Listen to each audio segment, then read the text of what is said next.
Hey everyone, welcome back. Ready for another deep dive. Today, we're cracking open Doctrina e Pratica do Yoga. Excellent choice. It's not just some dusty old text. It's packed with practical guidance for, you know, leveling up your personal development. Absolutely. And in this deep dive, we're zeroing in on how you can really hone that concentration, really master your thoughts. Because let's face it, that's where the magic happens. Totally. It's all about that inner game. Yeah. And the author kicks things off with a really powerful statement. Your life is yours. It's all about recognizing your own power to shape your future. Right, like taking the reins. And that leads into something pretty cool. The text talks about what many people today might call the law of attraction. Yeah, this idea that when you have a really sincere, burning desire, you start attracting what you need to make it happen, like the right people, the right situations, even the thoughts you need to move forward. Like the universe is conspiring to help you out. Exactly. It's even compared to like how sincere prayers are answered. Makes you think, huh.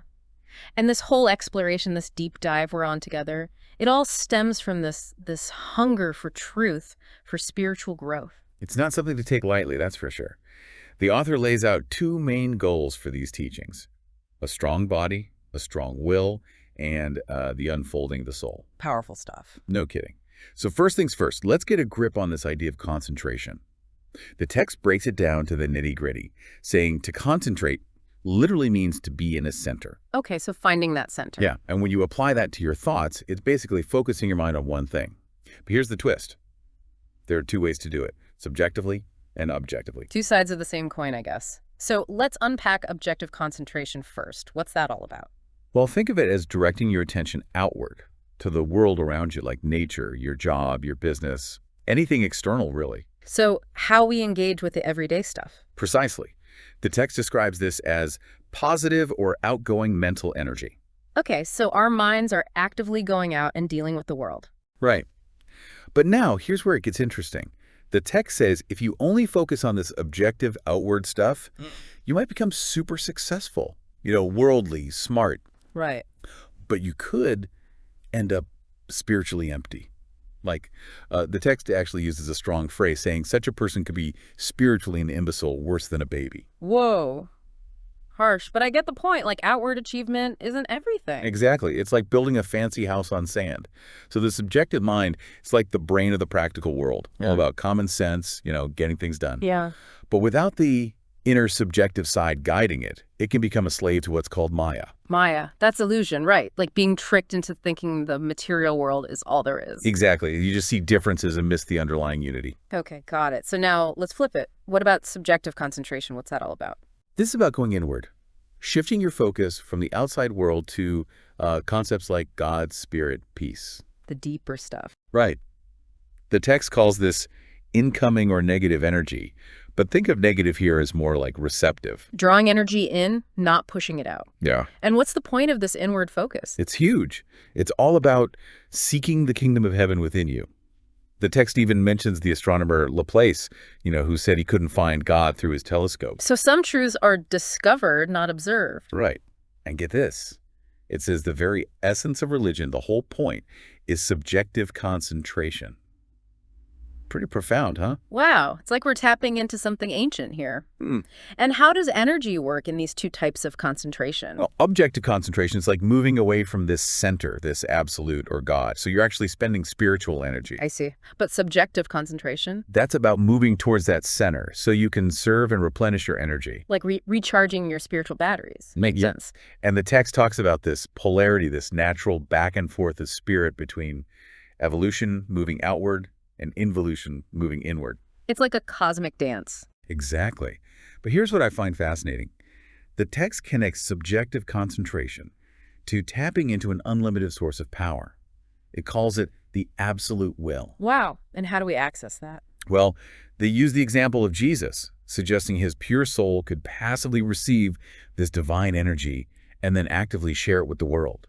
It's about cultivating this magnetically passive attitude towards this universal will, but a calm and positive attitude towards the world around you. Powerful stuff. And that brings us to prayer.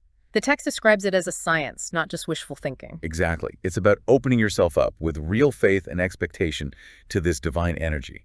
connecting to that source of wisdom and love. There's this great quote where Lord Rosebery calls Oliver Cromwell a practical mystic, someone who combined inspiration with action. The best of both worlds. Absolutely.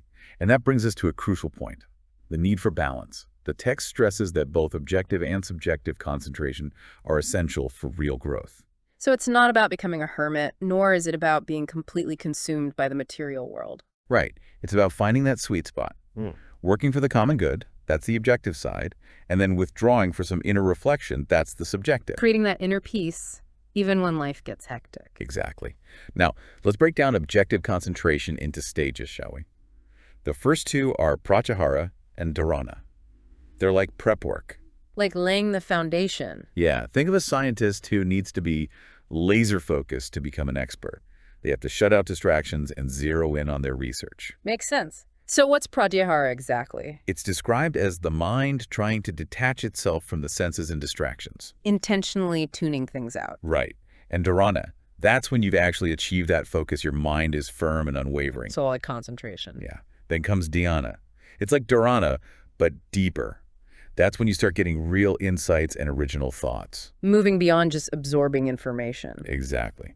And finally, you have objective samadhi. That's complete mastery of a subject achieved through all those stages. It's like climbing a mental mountain. You could say that.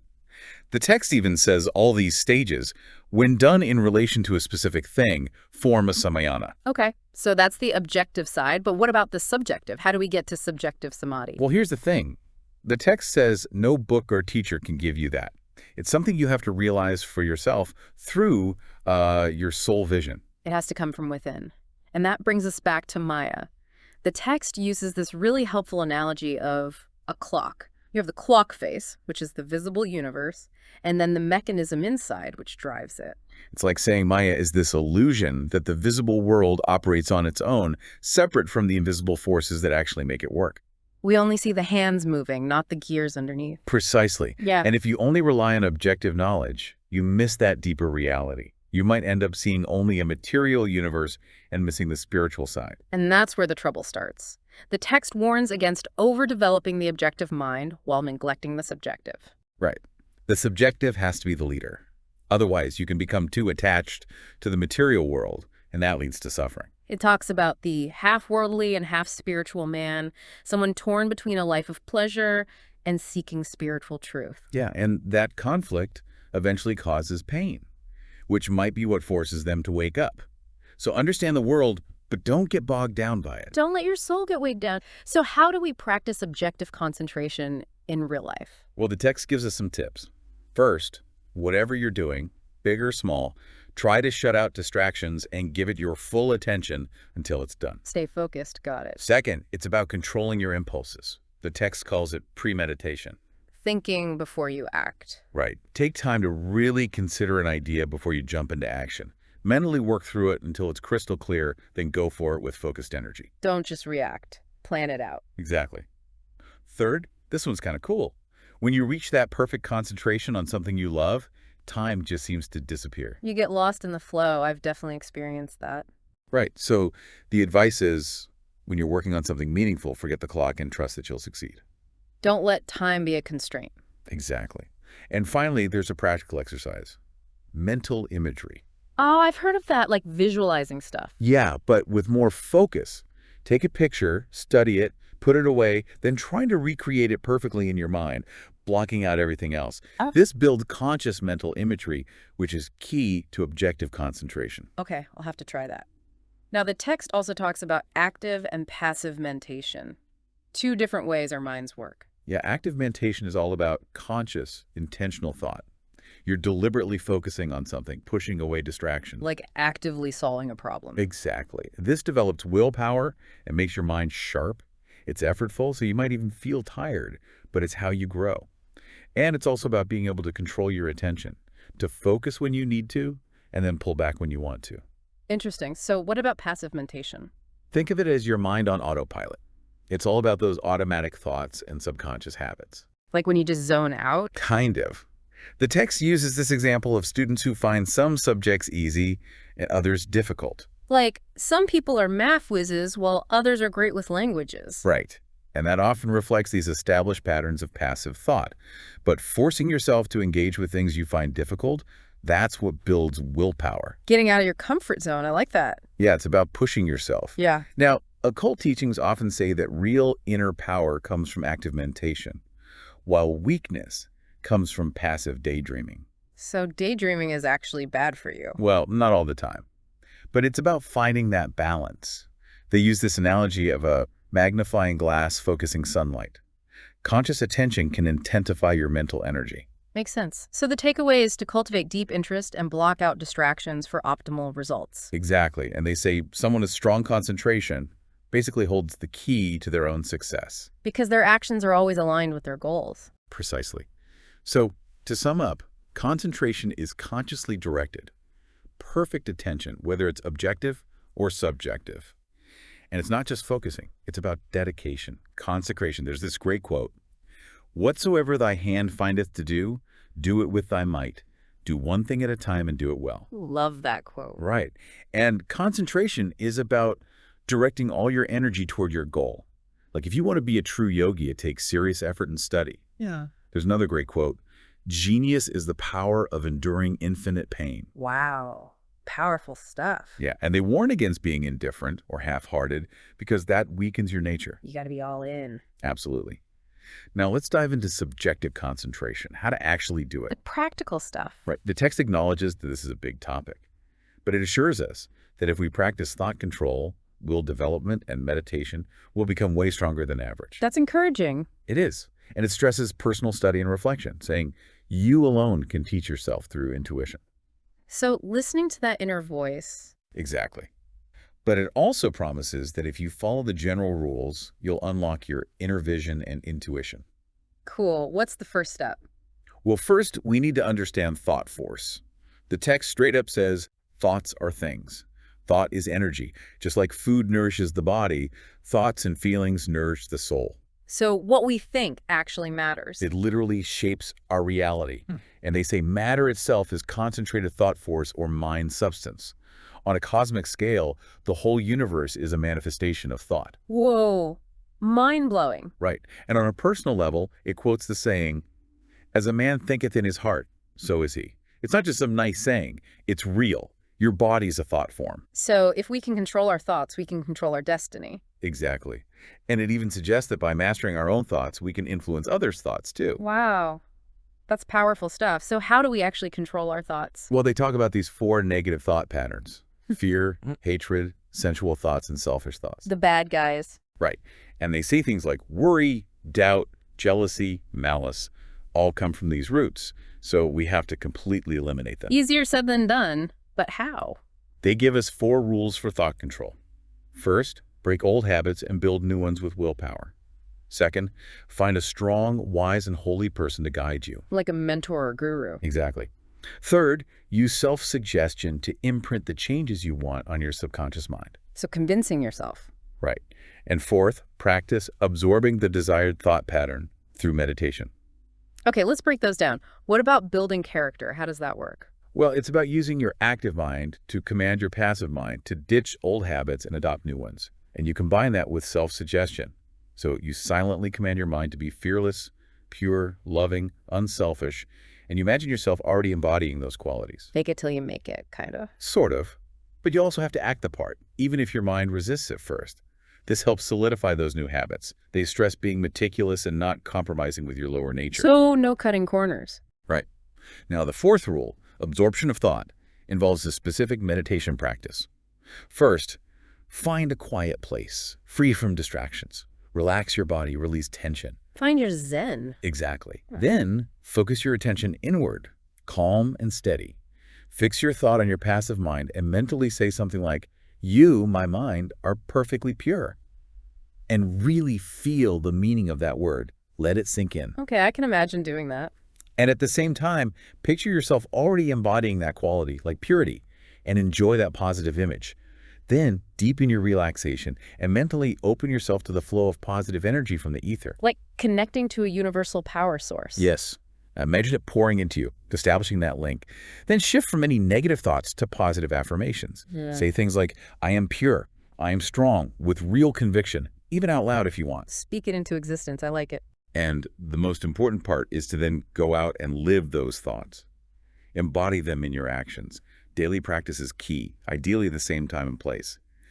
And keep that desired thought at the forefront of your mind until it becomes second nature. Practice makes perfect, as they say. Exactly.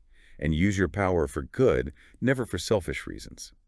Now, the text also talks about the worship of the guru. It says personal growth happens through absorption and assimilation. And having both abstract ideals and concrete role models speeds things up. So, learning from the best. Right. The guru is like the perfect example, embodying those ideals. Think of figures like Christ, Buddha, Vivekananda. Reflecting on their lives and teachings can have a huge impact. It's like finding inspiration from those who have walked the path. Yes.